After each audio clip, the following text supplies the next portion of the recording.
Assalamu alaikum wa rahmatullah. Evo nas polako, idemo prema Kamberi. Pa rekao da se malo koristimo, da porazgovaramo o nekoliko stvari. Prva stvar koju bih htio da podijelim sa vama je jedna priča interesantna koju sam čuo, a ima veze sa nama sa muslimanima i umetom inače. Pa kaže, jednom davno bio je jedno mladunče lava, mali lav, koji kad se rodio ostao je bez majke. Majka mu je znači odmah umrla. I prije nego što je i saznao išta o sebi, ko je šta je, napao ih je neko.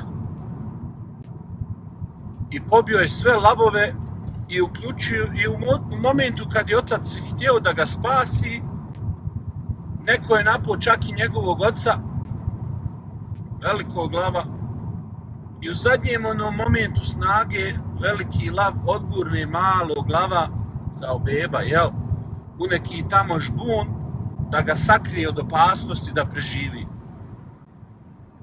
I naravno jedino mali taj lav preživi to sve i nakon određenog vremena, dok je bio tako u grmu sam skriven, naiđe jedno stado ovaca. I one ovce dok su jele tamo vamo, vide u tom grmu, evo ga, kaže, vidi mala beba, lav. I tamo vamo nema oca, majke, hajde sa nama, ide sa nama. I tako mali lav je rastao uz ovce oko sebe, počeo je da bleji ko one, ba, jeo je travu koju one i tako dalje. Izrastao je mladi lav među ovcama i gledao je u njih, učio od njih, razmišljao ko oni. Sve je isto bilo za njega. To mu je bila i porodica i sve. Nakon određenog vremena, lavovi su napali to stado ovaca gdje je on bio. I u roku od par minuta sve su ovce poklali, osim njega. I ovaj sad mladi lav pita se zašto mene nisu ubili, zašto mene nisu zaklali, što su me. I dok je on tako to jadan prepuo se zbunjen, bleji ovca, oni lavovi ga gledaju u čudu, ka šta je ovome, šta bleji, razumiješ? Onda su tek shvatili da on misli da je ovca. I onda uzme onaj veliki lav, mladog lava za glavu i dovede ga do rijeke i sagne mu glavu do vode.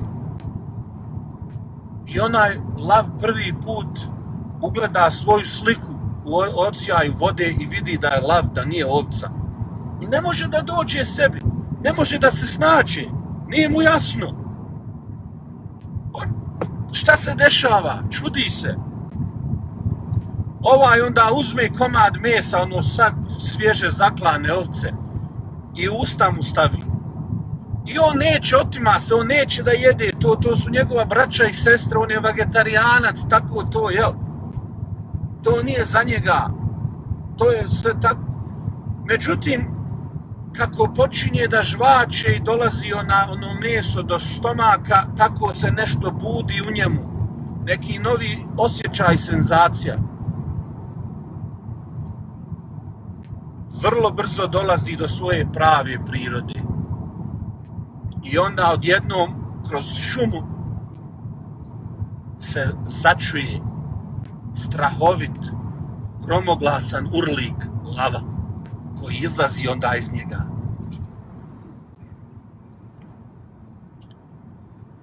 Sad kad razmišljamo o tome i muslimanima, nekada neko tebe odgoji da budeš nešto što nisi.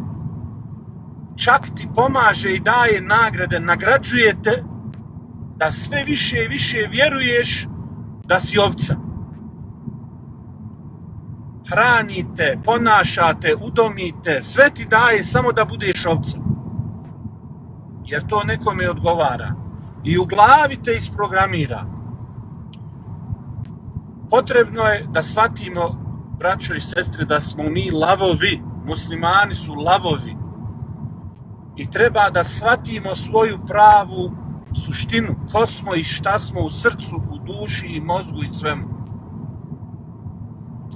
Kad to shvatimo, ako Bog da, i mi ćemo onda iz nas izbaciti jedan krik koji će potvrditi da mi više nismo i nećemo nikad biti ovce.